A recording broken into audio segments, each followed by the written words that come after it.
So, Waris ang mga dre, na-miss nyo ba ako? Sobrang tagal ko din nakapag-upload, di ba? Naging busy rin kasi sa buhay-buhay, mga dre.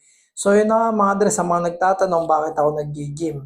Bakit ako nagtuturo ng fitness journey, mga dre. Nakita nyo naman siguro yung dahilan, mga dre. Tingnan nyo naman yung itsura ko, mga dre. Payatot ako, tapos binubuli ko dati, mga dre. So, yun na nga yung naging motivation ko para mag-gym ako, mga dre. Kasi ayoko rin na nabubuli, mga dre.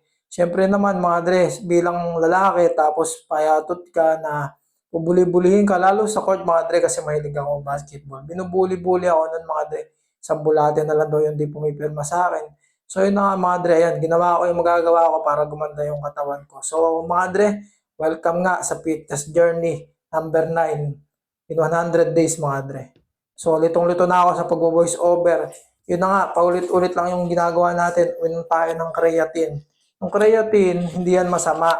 Depende na lang sa ginagawa mo sa katawan mo. Creatine, kailangan mong gamitin yan. Halimbawa, magkikreatine ka, kailangan mo ng intense workout, kailangan mo ng workout o kaya intense na pagbubuhat, mga dre. Kasi kung mag-creatine ka tapos iinom ka lang din ng alak, so sisirain talaga niya yung atay mo, mga dre. So kailangan din marami kang magtubig pag nauuhaw ka o binom ka. Kasi nga direkta sa kidney yung tama ng creatine na yan. Lalo kung mali naman yung ginagawa mong lifestyle, magke-creatine ka, magiinom ka ng alak. So lumipat na nga tayo dito, mga dre, sa totoong workout, mga dre. So dito, upper chest yung tinitira natin dito, mga dre. Ang tawag dyan sa workout na yan, incline, mga dre. So, yan. Kaya incline yan, mga dre, nakataas ka, paakyat yan. Ang tinatamaan yan, yung pinakataas ng dibdib mo. So, nakikita nyo, sa beginner, mga dre, medyo mahirap yan kasi mabigat yung binubuhat ko. Tig 60 pounds yan, so 120. So, warm up ko lang yan, mga dre. So, hindi ko na nabidyohan yung mabibigat kong binubuhat. Kasi medyo pangit din yung pagmumukha ko doon, mga dre. Mahirap din i-potion. Baka pagtawanan nyo lang ako. Nakakapangit din pagka sobrang bigat na nung binubuhat mo sa gym. So, pagkatapos nga noon ng incline, dito ka naman sa flat chest. Dito, gitna ng chest yung tinitirada nito. Yung gitnang-gitna ng chest mo, dito lumalaki yon. Kasi, sabi ko nga, di ba, yung chest, 3 layers yan. Sa mga beginner, 3 layer yung chest. Hindi porket nag-incline ka, okay na yon. 3 layer yan. Ayan, nakita nyo. Di ba nagdadagdag na ako? Di ba dati ang PR ko lang dyan, halos 50. Ngayon, nakakabalik-balik na ako. Medyo lumalakas na. So, ang ginagawa ko, mga dre, na workout, magbabarbell muna ako, tapos susundutan ko siya ng dumbbell. So, sa dumbbell ko, doon ko binubuhos yung lakas. So, 12 reps, 12 reps yan. So, apat.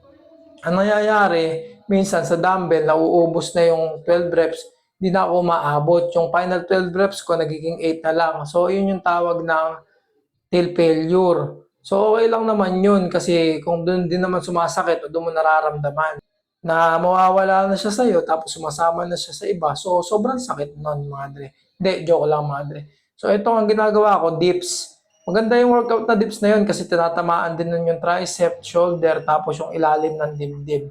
So, sa ilalim na tayo ng dibdib, naka-upper na tayo, nakagitna na tayo. So, sa ilalim yon dips, tapos itong cable, natamaan niya yung ilalim ng dibdib nyo. So, pagpapaganda ng boobs yan. So, nabubulol pa nga ako, mga dre.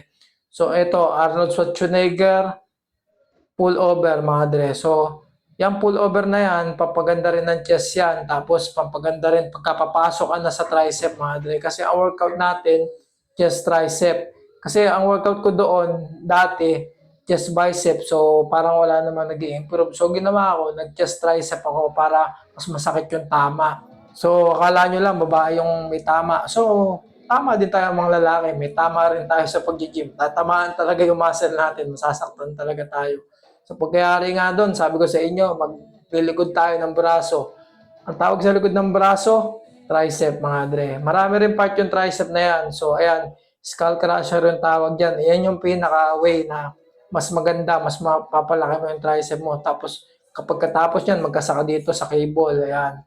Padaanin mo lang ganyan, itutulak mo lang. Makikita mo, nararamdaman mo sa likod ng braso mo, ramdam na ramdam mo yung tension, mga dre. Pagkatapos, dito naman sa rope, mga dre.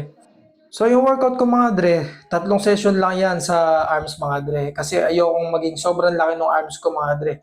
Kasi pag sobrang laki ng arms mo, naiiwan na rin yung katawan mo. parang hindi ako nagagandahan sa ganun mga dre. Mas maganda sa akin yung balance lang. So yun na nga mga dre, day 9 na tayo, di ba? Susunod na yung day 10. So dito na naman ako sa pinakamasarap na part at matatapos na naman yung vlog na to. So pa-like and share, heart naman mga dre kung natutuwa kayo sa mga content ko, sa mga ina-upload ko. Kung hindi naman, okay lang din naman, mag-scroll na kayo. So yun lang mga dre, day 10 na sunod.